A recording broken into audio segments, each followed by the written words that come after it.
Hi, my name is Eric Morris, and today we're going to talk about externals, one of my favorite choice approaches. What is externals? Externals is the process of studying and getting a sense of animals, people, inanimate objects, and insects. Externals is a Meg Approach. So what is a Meg Approach?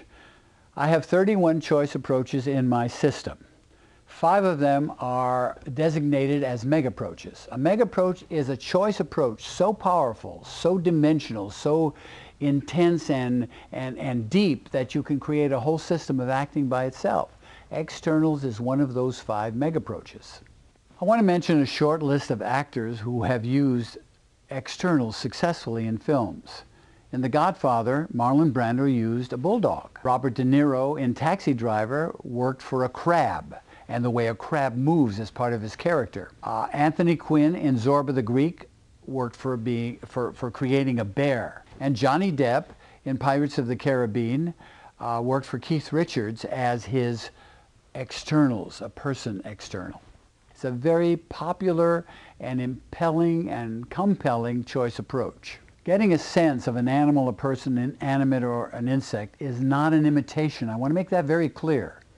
There is an approach technique for actually studying and inhabiting the sense of the animal, person, inanimate, or insect, and there's an approach technique chart that exists in irreverent acting that gives you 7, 8, or 9 steps of how to observe and apply your observations so that you can inhabit the sense of the animal, and then in animal terms, and then later translate it into human behavior so that you could use it in a scene for addressing character obligation, emotional obligation, relationship obligation, and particularly sometimes for the historical obligation. Go to the zoo repeatedly.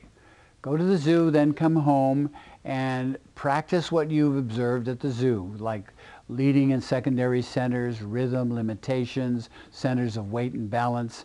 All of that is listed in my books, the Approach Technique Chart.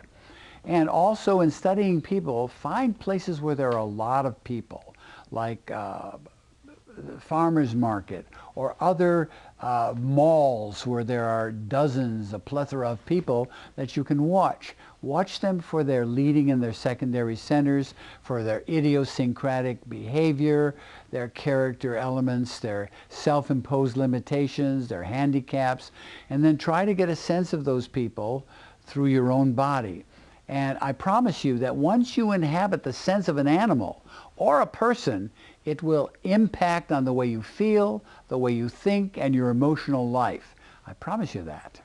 Again, let me stress to you that in my book, Irreverent Acting, there's a complete approach technique chart listing 7 or 8 or maybe even more than that approach techniques for studying the animal. It makes it much easier because you can break it down and isolate certain areas of the animal and they get a sense of that area and then add it to the next part that you're addressing. So go to Irreverent Acting and just follow the approach technique chart and it will take you right where you want to go.